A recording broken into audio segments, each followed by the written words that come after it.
There are very few companies in America, whether they're public or private, in which if you stick 40 FBI agents on the company and review every email and every document and every communication you can between the employees, you won't find any racist emails, any inappropriate comments, and then to tar the entire organization with that is additionally problematic.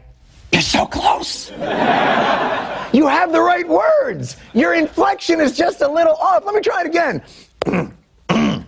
There are very few companies in America where if you review their communications, you're not going to find racist emails. You see the difference? Do you see how that?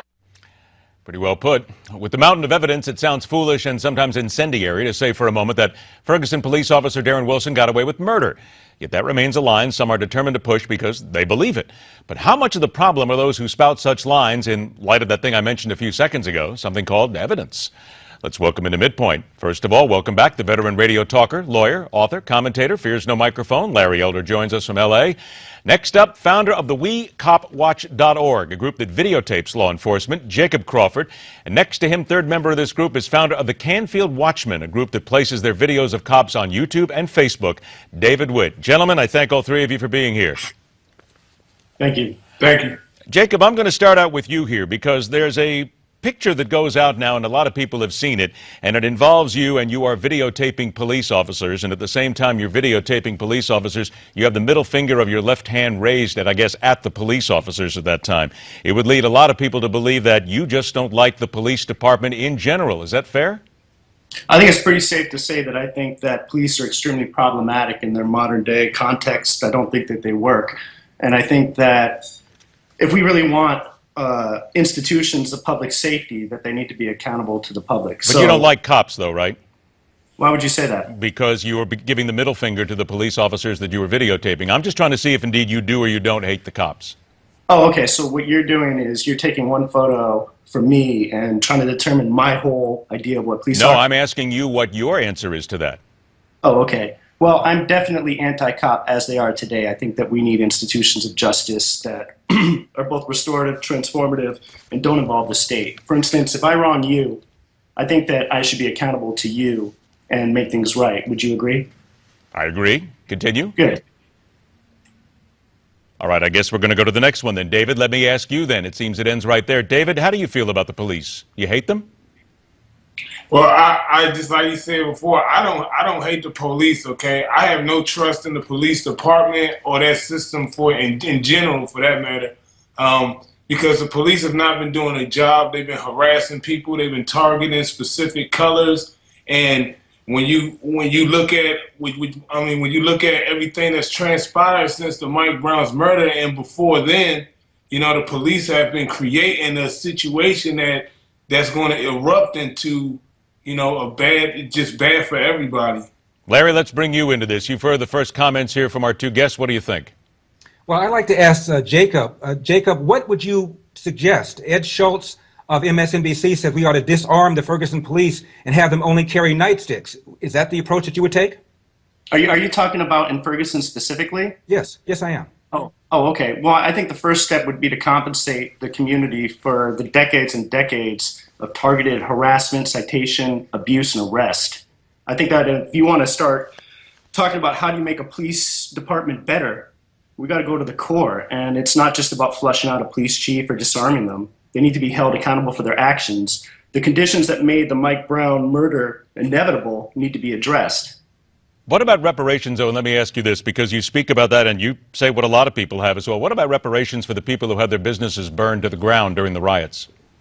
Do they have insurance, and why are you bringing that up? Because, well, you brought it up first of all with regard to reparations, so I just thought I'd bring that up as well, just to make sure that we're all on the same page. Excuse me. I think I was brought onto this interview to talk about police accountability, not my position on people's rebellions. Okay, I understand. So you don't want to make your position on that known. That's fine. So let's then go ahead and... No, you already said you didn't want to. That's fine. I mean, I'm willing to move on then. Excuse me. This is ambush journalism, and I don't appreciate it. This is not ambush journalism. We're asking you questions regarding the story, Larry. Wouldn't you agree? Well, yeah, and I would agree. And for the gentleman who referred to Michael Brown as being murdered, did you read the Ferguson report? They said his hands were not up. He was charging the officer, and the officer justifiably killed him. But you still called it a murder. I'm glad that you believe everything that you're told. I'm trying to. I'm not talking to the other gentleman, please. I'm trying to figure out why you refer to Michael Brown's killing as a murder, despite the Ferguson report. Irregardless, because we know that there's a lot of the story that they aired was not true. Okay. And if you're gonna go off of what the media's done already put out there, then this is the reason why. Excuse me a second, though, David. Wait a minute. Hang on a sec, Larry. I gotta get in there on this. Hang on a second. Hang on a second here, David, because the Department of Justice. You're not talking about the media here. The Department of Justice said after all of their investigations that they proved that the story was false and there was no hands up, don't shoot. Police need to be held accountable for their actions. Okay, and we can't wait for the police to do it. So my advice to everybody that's watching this. Don't listen to these people that are talking to you. They're just garbage talking heads. Get out in the streets, know your rights, and do the best you can.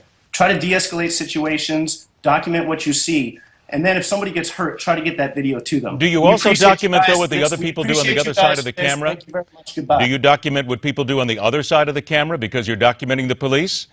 It's nice to see that the two gentlemen who joined us just hung up because they didn't want to have a civil conversation and answer all the questions regarding this. So we do want to thank them both for joining us. But, Larry, I think we've pretty much gotten our answer here from two gentlemen who said that they don't like the cops to begin with, so they go out looking for as much as possible in order to basically incriminate them when they are not willing to answer the questions about the fact that when we talk about Ferguson, Missouri, that the reasons that this whole thing started, it goes back much to what happened between Darren Wilson and Mike Brown. They're not willing to answer to the truth.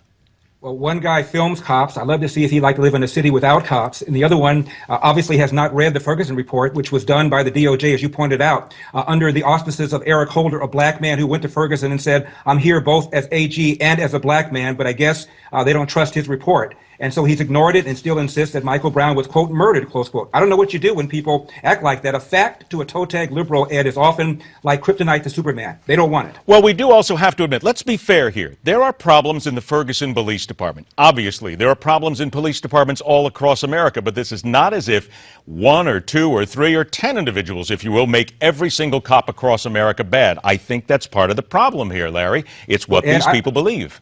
I don't accept the premise that there's a problem with the Ferguson Police Department. There might be individuals, but as I said before... But that's what I'm saying, though. There are individuals, right, Larry? Not the entire... But there are individuals because those emails do exist. The racist emails do exist, and a lot of those are there. They found them.